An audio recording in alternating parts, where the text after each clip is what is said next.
नमस्कार दोस्तों, मेरा नाम है विनीत किशोर और आपका मेरे इस YouTube चैनल में बहुत बहुत स्वागत है। आज का मेरा जो वीडियो है वो जिस टर्म के बारे में मैं बात करने वाला हूँ वो आपने हमेशा कभी ना कभी पेपर में, मोबाइल में, दोस्तों से, रिश्तेदारों से कभी ना कभी ज़रूर सुना होगा। तो आपका गेस बिल्कुल सही जा रहा है। मैं बात करने वाला हूँ आज स्टॉक मार्केट के बारे में या फिर शेयर मार्केट के बारे में। तो सबसे पहले समझते हैं कि स्टॉक मार्केट है क्या या फिर शेयर मार्केट क्या है। तो इसका बड़ा ही सिंपल और एकदम आसान भाषा में बात करूंगा, ज़्यादा टेक्निकली नहीं जाऊंगा। स्टॉक मार्केट का सिंपल सा मतलब है, या फिर शेयर, स्टॉक या शेयर एक ही है, या फिर शेयर मार्केट के बारे में उसका मेन मतलब यही होता है कि आप किसी भी कंपनी में एक हिस्सेदारी खरीद रहे हैं, किसी भी कंपनी में एक आप उसके प्रॉफिट में एक हिस्सा खरीद रहे हैं, जिससे कि वो उस कंपनी को प्रॉफिट होती है तो आपको प्रॉफिट मिलेगा, अगर उस कंपनी को लॉस होता है तो आपको लॉस भी बियर करना पड़ेगा। तो ये था सिंपल सा बात स्टॉक मार्केट के बारे में कि स्टॉक मार्केट बोलते किसे। दूसरी चीज़, कई लोगों को कन्फ्यूजन है कि अब स्टॉक मार्केट तो है लेकिन ये आपका सेंसेक्स क्या होता है, निफ्टी क्या होता है। तो मैं आप लोग को बता देता हूँ। सेंसेक्स का पहले तो इसका फुल फॉर्म होता है सेंसिटिविटी इंडेक्स। इसमें जो अब हमारे इंडिया में जो है वो दो बड़े स्टॉक एक्सचेंज है, एक बॉम्बे स्टॉक एक्सचेंज यानी कि BSE और एक नेशनल स्टॉक एक्सचेंज यानी कि NSE। अब सेंसेक्स जो है वो BSE के तरफ से आता है।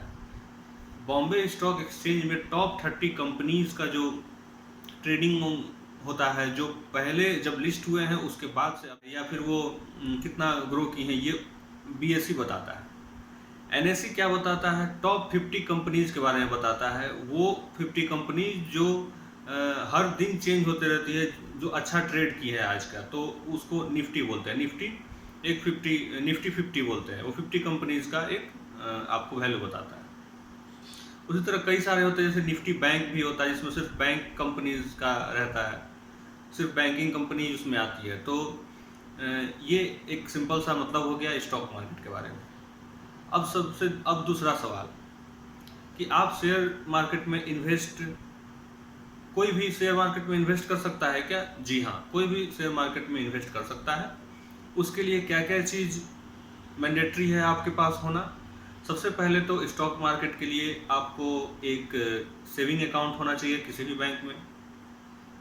दूसरा, एक डीमैट अकाउंट होना चाहिए, वो आपके कंसर्न बैंक, जो भी आपका बैंक होगा, SBI है या फिर ICICI है, एक्सिस है, जो भी आपका बैंक है, उस बैंक में आप डीमैट अकाउंट खुलवा सकते हैं। उसके बाद आपको ज़रूरत पड़ता है ट्रेडिंग अकाउंट का। ट्रेडिंग अकाउंट बेसिकली उसे बोलते हैं जहां पर आप बाई और सेल करते हैं शेयर का। स्टॉक का बाइंग और सेलिंग वो ट्रेडिंग अकाउंट के थ्रू होता है। तो ट्रेडिंग अकाउंट होना ज़रूरी है आपका। आप उसके बाद फिर आपका ऑफ कोर्स पैसा, मनी, ये तो बहुत ही ज़रूरत है। तो ये 4 चीज़ आपके पास होना चाहिए, आप इजीली जा सकते हैं शेयर मार्केट के लिए। तो आप इसमें अकाउंट खोलने के बाद आप सबसे पहले क्या देखेंगे? अगर आप नए हैं स्टॉक मार्केट में, तो आप इन्वेस्ट करने जा रहे हैं, तो आप सबसे पहले स्टॉक मार्केट में किन चीज़ों का ध्यान रखेंगे? तो मैं कुछ पॉइंट्स बताता हूँ जिन चीज़ों का आप ध्यान रखेंगे तो आपको जो लॉस है वो कम होगा। क्योंकि आपके पास पैसा आया, आप अचानक से शेयर मार्केट में जब लगा देंगे तो पैसा आपका डूबना है, निश्चित ही डूब जाता है।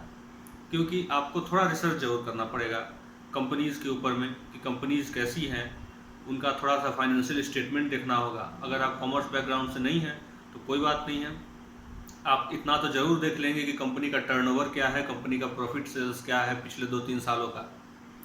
तो आज मैं कुछ 2-4 पॉइंट बताऊंगा, उसको आप ध्यान में रखते हुए अगर शेयर ट्रेड करेंगे तो लॉस होने के चांसेस बहुत कम है। किसी भी कंपनी के बारे में अगर आपको लगता है कि आप उसका शेयर खरीदना है, आप सबसे पहला काम क्या करेंगे, आप उसके बारे में गूगल करेंगे कि उसका जो कंपनी का जो लीगल मैटर्स है, या फिर उस कंपनी के अगेंस्ट में कोई फ्रॉड केस तो नहीं है, या फिर कंपनी के खिलाफ कोई गवर्नमेंट एक्शन तो नहीं लिया हुआ है बराबर से। तो ये चीज़ आपको देखना बहुत ज़रूरी है। दूसरा चीज़ है कि आप उस कंपनी के मैनेजमेंट को देखिए। कंपनी का मैनेजमेंट कैसे देखेंगे आप? उसके बारे में नॉर्मल वेबसाइट पे जाकर के उसका मैनेजमेंट देखिए, उसका विजन देखिए, उसका स्ट्रेटजी देखिए कि वो कंपनी का क्रेडिट क्या है, क्या क्रेडिबिलिटी है। कल को वो कंपनी भाग तो नहीं जाएगी पैसा लेकर के, तो आपको उस कंपनी का क्रेडिट देखना पड़ेगा। दूसरी चीज़, अगर कंपनी के जो मालिक हैं उनको ग्लोबली या फिर नेशनल लेवल पे भी अच्छे खासे लोग जान रहे हैं, अगर आप भी उनको जान रहे हैं, तो वो कंपनी का शेयर लेना बहुत ही अच्छा होता है। जैसे कि रिलायंस देख लीजिए, या फिर टाटा देख लीजिए, या फिर महिंद्रा देख लीजिए, इनके ओनर्स को हम लोग जानते हैं। आनंद महिंद्रा क्या आपका पैसा लेके भाग जाएंगे? बिल्कुल नहीं। क्या रतन टाटा ऐसा कर सकते हैं? एकदम नहीं। तो आप बड़े कंपनी के जो मालिक हैं उनको भी आप अच्छे तरह से पहचान रहे हैं, तो वो कंपनी एक स्ट्रॉन्ग पोर्टफोलियो आपके अकाउंट में बनाती है। तीसरा चीज़ आप देखेंगे, सबसे ज़रूरी चीज़ है कि कंपनी के पास डेप्ट कितना है, या फिर कंपनी कितने लायबिलिटी में है, कितना लोन वो कंपनी ले चुकी है।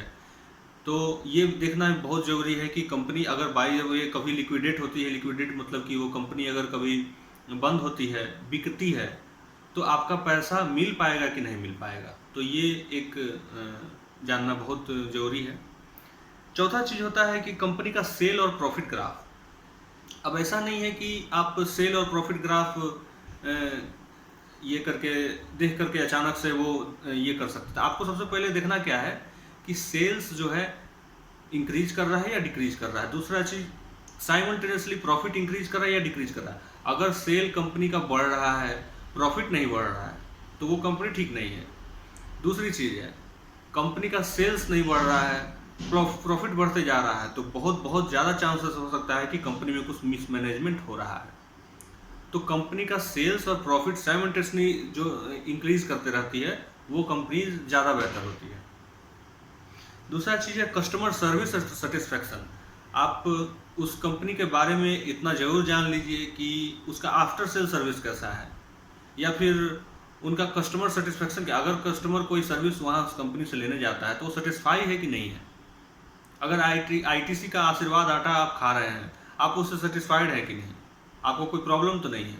या फिर कोई महिंद्रा की गाड़ी आप खरीद ले रहे हैं, तो आप जा रहे हैं सर्विस के लिए, तो आप फुल्ली सेटिस्फाइड है कि नहीं उसके सर्विस मैटर से। ये भी बहुत बड़ा मायने करता है, क्योंकि अगर किसी एक कस्टमर को पता चल गया कि ये इसमें सर्विस अच्छा नहीं है, वो 10 कस्टमर को बोलेंगे, वो 100 कस्टमर को बोलेंगे, ये फैलते जाएगा। इन द लॉन्ग रन 10-15 साल के बाद कंपनी का शेयर प्राइस हो सकता है कि नीचे चलेगा। तो आप आज 100 रुपये लगा रहे हैं, तो आप तो ये चाहेंगे कि आने वाले 10 साल में मेरा पैसा 100 का बदले 200 हो, या फिर 500 हो, या 1000 हो, कुछ भी हो। तो ये बहुत देखने वाली बात हो जाती है। फिर एक लास्ट स्टेप है जहाँ पर जो नए इन्वेस्टर है वो लोग ज़्यादा अट्रैक्ट हो जाते हैं। सडन प्रॉफिट जहाँ होता है वहाँ पर वो लगाना चाहते हैं कि हम पैसा लगाएं और एक ही दिन में मेरा पैसा डबल हो जाए। तो ऐसा गलती ना करें, क्योंकि यहाँ पर पैसा डूबने का बहुत ही ज़्यादा चांस रहता है। क्योंकि शेयर मार्केट आपका पैसा, यहाँ पर अगर आप बढ़िया से एनालाइज नहीं कर पाएंगे कंपनी को, तो आपका सारा पैसा